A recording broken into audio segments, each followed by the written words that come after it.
오늘이 있기까지 숱한 전쟁 속 많은 사람들의 희생이 있었습니다. 그러나 그들은 우리 기억 속에서 점차 잊혀지고 그들의 정신은 희미해지고 있습니다. 저희는 이번 UCC 공모전을 통해 우리 곁에 존재하지만 관심 없이 지나갔던 문화재와 이와 관련된 위인들을 소개하고 전쟁과 평화의 의미를 전달하고자 합니다. 먼저 독산성과 세마대지입니다. 독산성은 백제시대에 축성되었다고 추정되고 있으며 삼국시대부터 군사적 요충지로서 중요한 역할을 하였습니다. 이는 조선시대까지 이어져 임진왜란 당시 치열한 격전지로 부상하였고 의병장 김천일과 권율 장군이 활약하였다고 알려져 있습니다. 특히 정상에는 세마대라는 장대가 존재합니다. 세마대의 한자는 씻을새 말마로 한자 그대로 말을 씻기는 장대라는 뜻입니다.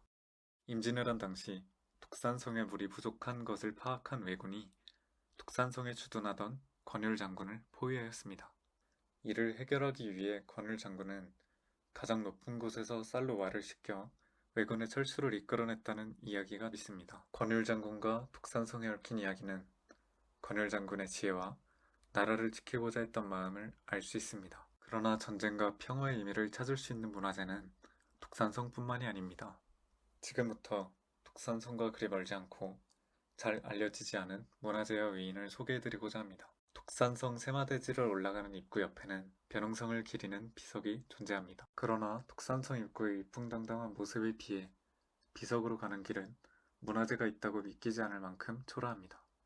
벼능성은 임진왜란 당시 활약한 장군입니다. 경기도 방어사로서 광주와 이천을 중심으로 외적과 맞서 싸웠습니다. 임진왜란이 끝난 뒤엔 파괴되었던 독산성에 주둔하며 부민들과 함께 전쟁의 피해를 복구하고 오늘날의 독산성을 수축하였습니다. 이를 기념하기 위해 벼능성의 업적을 기리는 벼능성 선정비가 세워졌습니다. 권율 장군이 나라를 지키기 위해 독산성에서 활약하였다면 벼능성은 무너진 독산성에서 백성들과 함께 전쟁의 피해를 극복했습니다.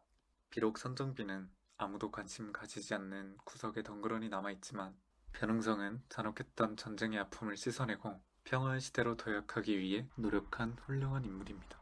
마지막으로 권율과 벼능성 이외에 또 한 명의 위인과 그와 관련된 문화재를 소개하려고 합니다. 바로 오산향토 문화재 이상제 충녀문과 이상제의 묘입니다. 이상제는 조선 중기 분신으로 병자호란 당시 금정 도찰방을 담당하였고 나라를 지키기 위해 인조가 있는 남한산성으로 진군하였습니다. 그러나 용인 수지구에서 적의 협공을 받아 분전하였으나 전사하였습니다. 나라를 위한 마음을 높이 사기 위해 이상제는 사후 추증되었고 1815년 충신 장려각이 건립되었습니다. 정려각에서 5분 정도 걷다 보면 이상제의 묘가 보이기 시작합니다. 묘는 장대석을 이용해 잔을 만들었고 상석과 향로석이 배치되었습니다. 그리고 양 옆에는 망주석이 배치되어 위풍당당한 모습을 보여줍니다. 저희는 이상제라는 인물에 대해 단순히 왕에게 충성을 다한 인물로만 기억하는 것이 아니라 전쟁이라는 끔찍한 상황 속에서 자신의 목숨을 바쳐 평화를 지키고자 했던 인물로 기억해야 한다고 말하고 싶습니다. 이상제 장려문가변은 사람 없는 한적한 곳에